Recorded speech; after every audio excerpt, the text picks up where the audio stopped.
So, almost 2 years ago now, I know, doesn't the time just absolutely whiz by?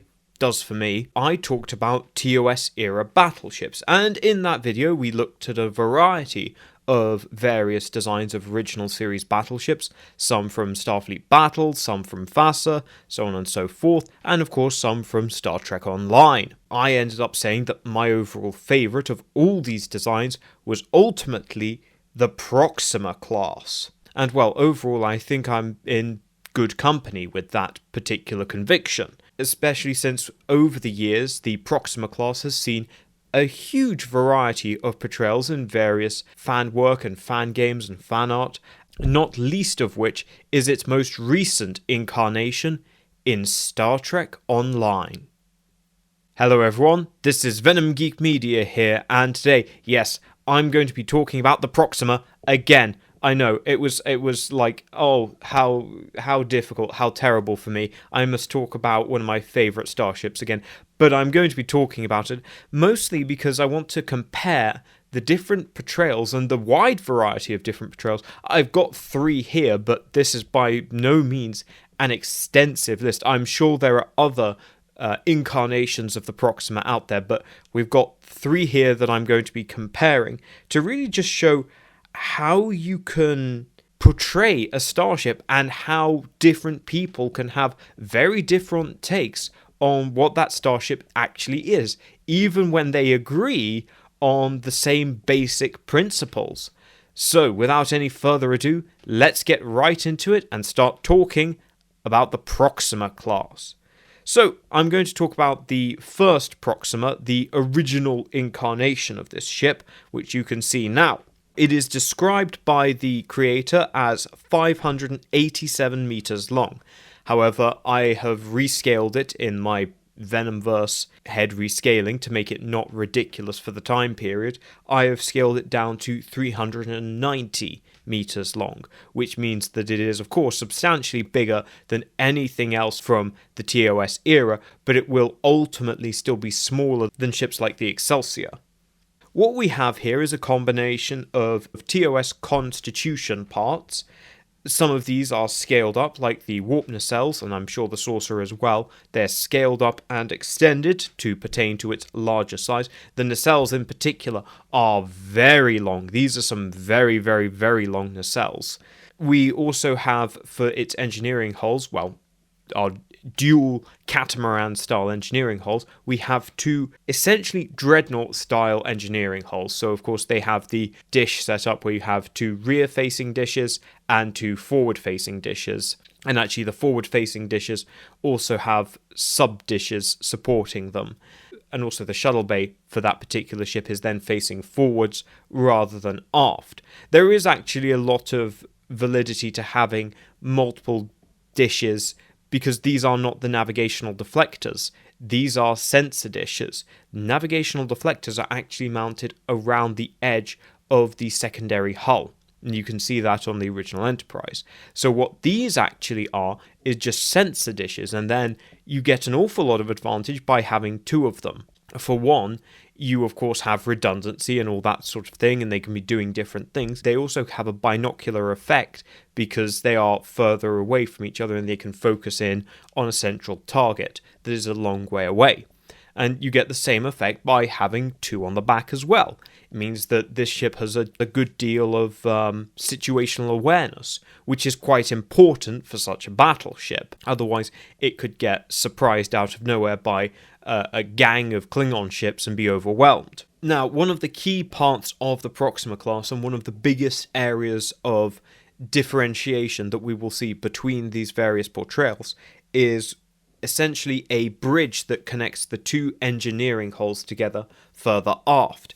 This is going to be a pretty critical component when it comes to looking at the various incarnations of the Proxima.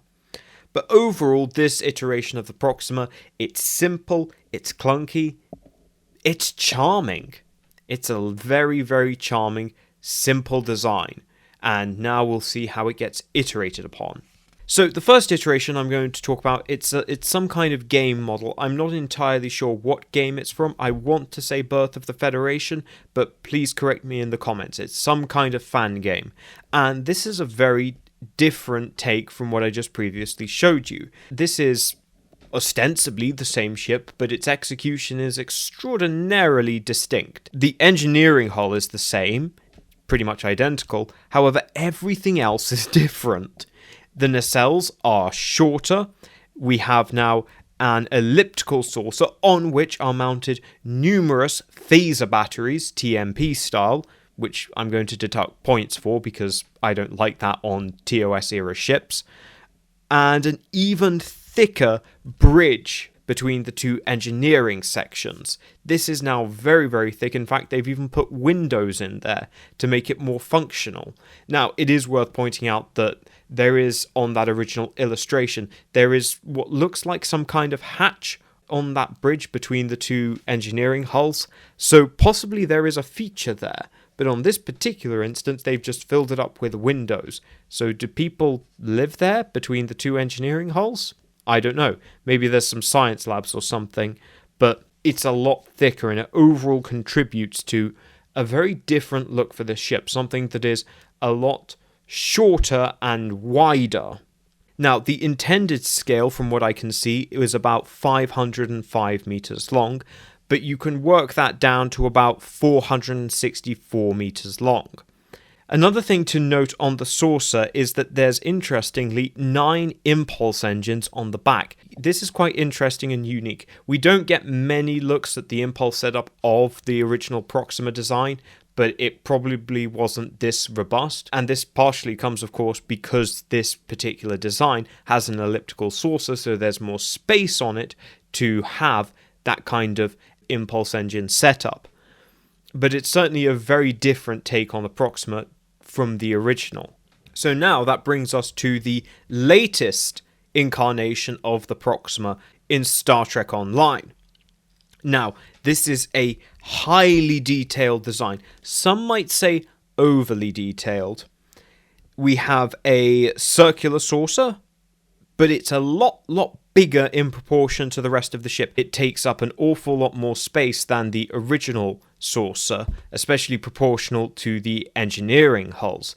The engineering hulls are significantly tapered, as are the nacelles. Everything on this ship is dramatically tapered for some reason. It feels a lot closer to almost the Radiant class in that respect, which is interesting, and Radiant does kind of fit into a, I guess in my head, a sort of phase 2 kind of era, sort of in between TOS and TMP, but it's not like there's a massive place for that to fit in. So we have rounded off engineering hulls with smaller sensor dishes, which I've previously explained is not a good thing.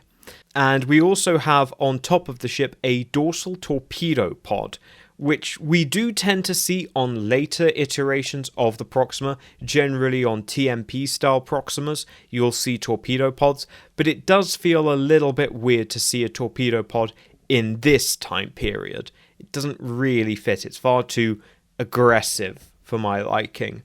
However, the most interesting addition to this particular design is that with the bridge between the two secondary hulls, there is now a tertiary hull.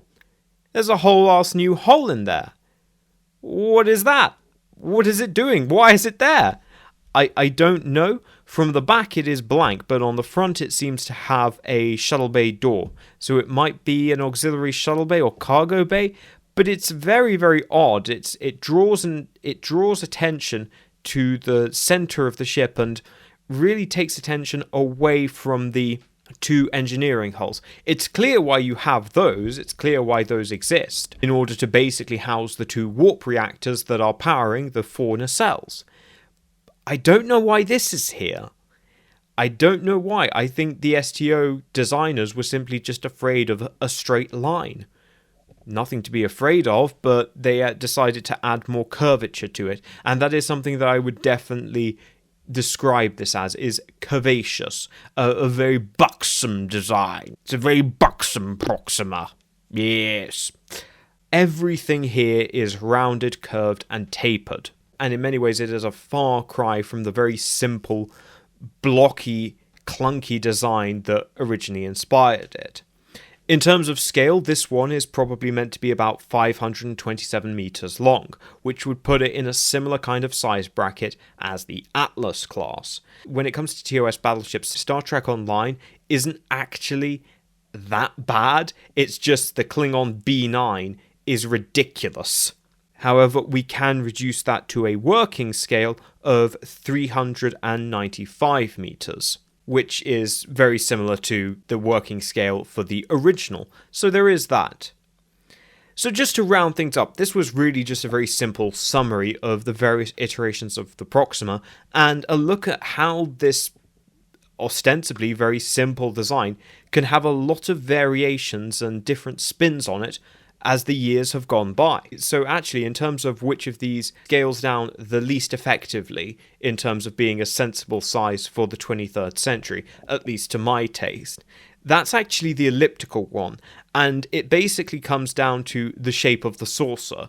The saucer, because it's this very broad TNG-style elliptical saucer section, it means that there's only so much you can reduce the size by before it just doesn't work. And so that keeps it pinned to actually quite a large size at 464 meters. Yes, it's shorter than an Excelsior, but in terms of volume, there's no way that it's any smaller than an Excelsior. In fact, I'm sure it's bigger than an Excelsior volumetrically.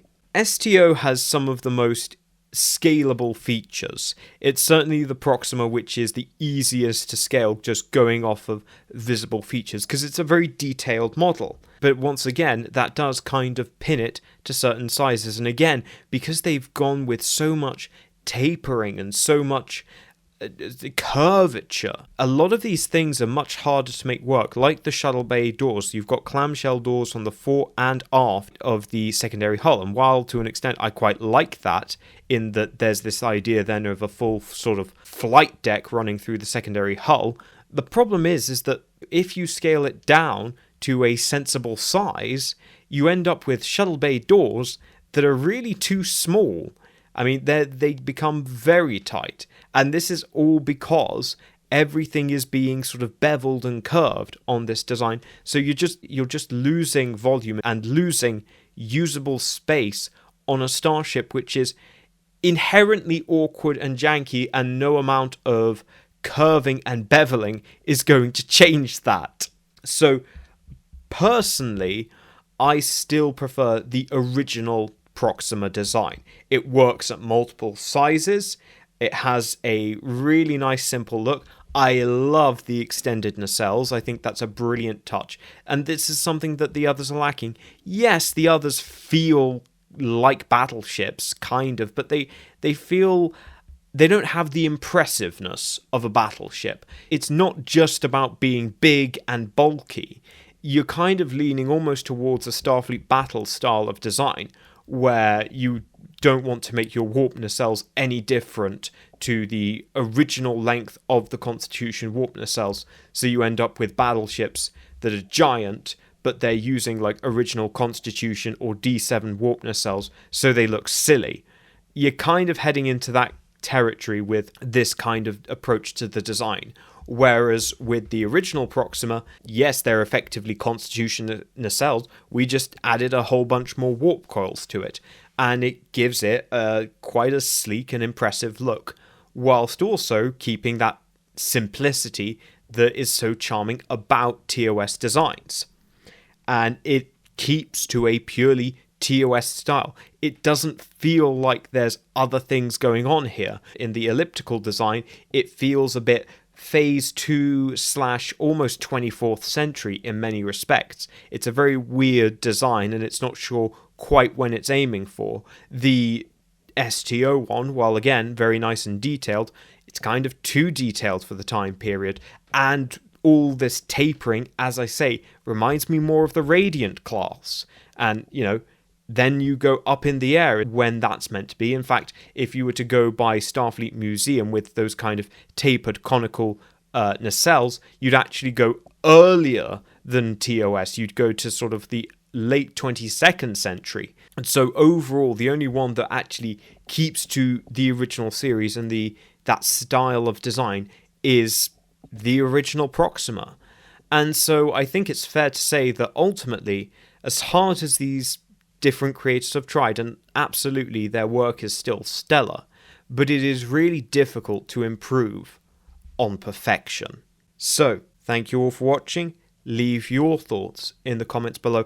Am I wrong about this? Do you have a version of the Proxima which is your favourite? Am I actually just ignorant and old-fashioned and out of touch? Or is it the children who are wrong? Let me know in the comments below, and I will see you all in the next video. She's a very simple, very elegant design.